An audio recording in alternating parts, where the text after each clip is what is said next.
Aquinas High School was a place to be on Tuesday if you were interested in becoming a better amateur wrestler.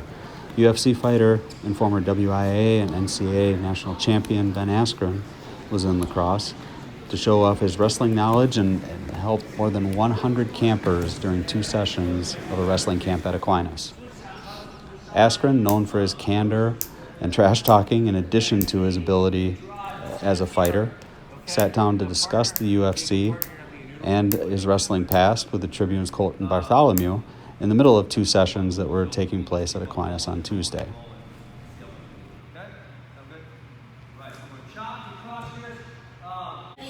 All right, we are here with a guy that probably doesn't need a ton of introduction.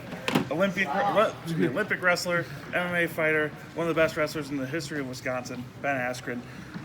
Ben, obviously, you know, we got an interesting crowd here with all the guys you were just training in the afternoon, but we were here last year with you. We're talking about semi-retirement. We're talking about, you know, getting heavier in wrestling training, and then you get traded. First UFC or first MMA trade really ever. Have your first UFC fight. Can you just talk about what this last year's kind of been like for you, just all the changes and everything that's been going on? Yeah, it's been pretty crazy. Obviously, I traded him. So I was here last June, so I was in full retirement. Mm-hmm. I got traded in November, and then I got assigned to fight pretty quick. So I got training and got my weight down and got back in the swing of things. And now, you know, I don't have too much time left, so I'm taking the opportunity while it's there. And I told Deke I'd come back last year, and so actually I did 1 camp yesterday, and I'm doing a camp today, and those are my only camps of the year. Oh, okay. Well, I mean, besides our AWA camps, which I help out at, but no other, you know, outside camps. Gotcha. So, I mean, you mentioned you get traded, and you were pretty much ready to be done with fighting, ready to just full-time wrestling coach and do the things you're doing in this sport. What was that like when, hey, that opportunity comes up in the UFC and to fight, you know, some of the best guys in the world? Well, I still want to coach wrestling and do all that, but it's, you know, opportunities like that don't come along every day. So I figured, hey, I'm 34. This is my essentially last opportunity. You know, it's not anything no, and then, you know, be back a couple years down the road. So obviously I had to say yes. I had to change around the way a lot of things were in my life, right? Because I had to put my time into my training and other stuff. So I hired a couple people to do some of the things I was doing on a day-to-day basis, and I was able to set my training schedule up, so it was really conducive to me doing what I wanted, and it's been really good. Yeah, absolutely. So you have your first fight against Robbie Lawler in the UFC. Obviously, first couple of minutes go Lawler's way, but you come back, end up choking him out. You've had so many fights in your career, but rarely ones where you weren't on the winning side the whole time. What was that like to be kind of down in a fight for once? You didn't really have time to think about it, right? Sure. Just in the moment. I put myself in a really bad position right off the bat.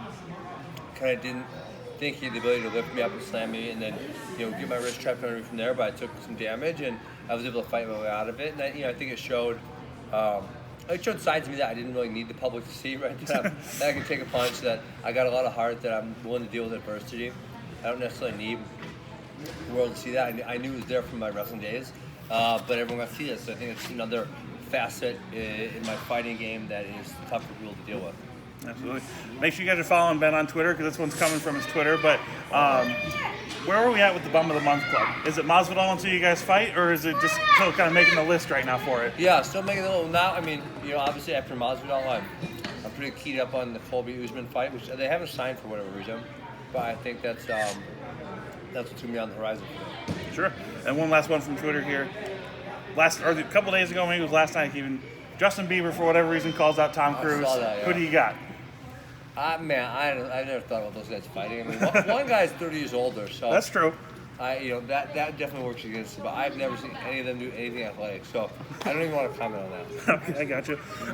Talking about your fight with Masvidal coming up here, about a month out from that big fight. Just what's it like now being on, you know, from where you were a couple years ago with the UFC and kind of that relationship to now being on the biggest card of the year, and then not only that, probably the biggest fight. Obviously, Jon Jones and Amanda Nunes on the card too, but kind of that people's main event role. Ben Askren and George Masvidal. Well, yeah, Jon Jones is starting to pay me royalty checks for all the pay-per-views I'm selling for him. Because that fight is fairly uncompetitive, I believe. You know, unless we get shocked with some kind of knockout. Who do you know it's happened before, right? But I think a lot of people are excited about my fight. I'm excited about my fight. I believe There's a few. It's funny because I don't feel like I've changed at all, but people's perception of me's changed. So now everyone's excited to see me fight. It's very interesting how that works out sometimes. Sure. Do you think that's just because of the UFC stage and kind of that marketing machine behind you, or do you think like your personality just fits so well with what people want in the sport? You know what? I think a lot of people are sick of every single person trying to ask for the money fight, trying to be super macho and super tough, and I think a lot of people really just enjoy. I try to be real. Right? Sure. I try to talk about the real aspect of everything. I think a lot of people like that. Yeah, absolutely. I want to transition to wrestling here. Obviously, you're so involved with this sport as well. Right now, we're seeing the 2008 Olympic wrestling team really dominate the UFC. Yourself, Henry Cejudo just wins his second championship. Daniel Cormier, obviously, light heavyweight and heavyweight champ. What's that like watching your teammates from that team, have so much success in the sport, yourself included? It's awesome. Obviously, I just got to watch Henry on Saturday night. I was down there in Chicago, and he put on a fantastic performance. I was super impressed. Daniel's been at the top of the game forever. I think it proves something we already knew, that wrestling is the best background for mixed martial arts. Sure. I think we've known that and seen that through the last 10 years of mixed martial arts. I think that's going to continue. And those guys are just proving it over and over again. Yeah, absolutely. You mentioned you work with the AWA, your wrestling academy, and then the Badger RTC. Hopefully train some future Olympians here in Wisconsin. How are you able to balance all that stuff around with your MMA training and the things you need to do for to be competitive in your sport? I'm busy all the time. Sure. All the time. That's it. No secret. Okay, not a lot of sleep for Ben Askren lately. I get my sleep. I just don't have much free time for anything else. Okay, gotcha. And then talking about the training center, there was a big fundraising push that you were promoting last month. Just how did that go, and where do you guys sit right now with what you want to do at the training center? Well, we've made a lot of changes in the last year. We recently actually been announcing all of the athletes that we got signed up. So we actually were able to fundraise and sign 8 athletes this year. Oh, wow, okay. Yeah. Resident athletes, or? Mm-hmm. Okay. So, Nick Becker, Newton Smirchek, and then the 3 seniors from the team, Jen Blanche, Jared Sharon Brock, and Ryan Christensen, who may or may not compete in freestyle. They might just help be in a helping role.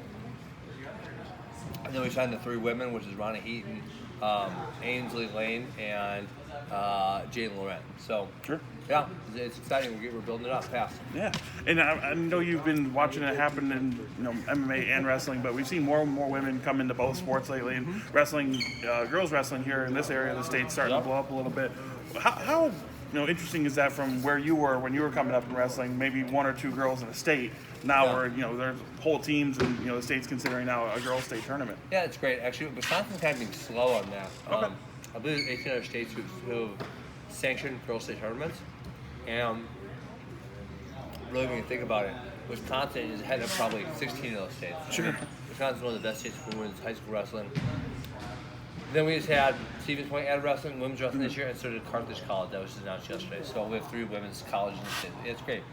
Yeah, absolutely. So you mentioned a little bit before, this is one of your few camps of the year, but what is that like to come out and really kind of teach it from that base level to some of the younger kids, kind of giving back to the sport that you've been so prominent in? Oh, I love it. I love coaching. It's my favorite thing I do. Sorry for me kind of stepping aside right now for the MMA thing, but I'll be back. I do coach athletes not as often as I did, say, last year, and I'll be back in that role in no time. Absolutely. All right, Ben. Well, thank you so much. Thanks for letting us interrupt your lunch, man. Appreciate it. No problem.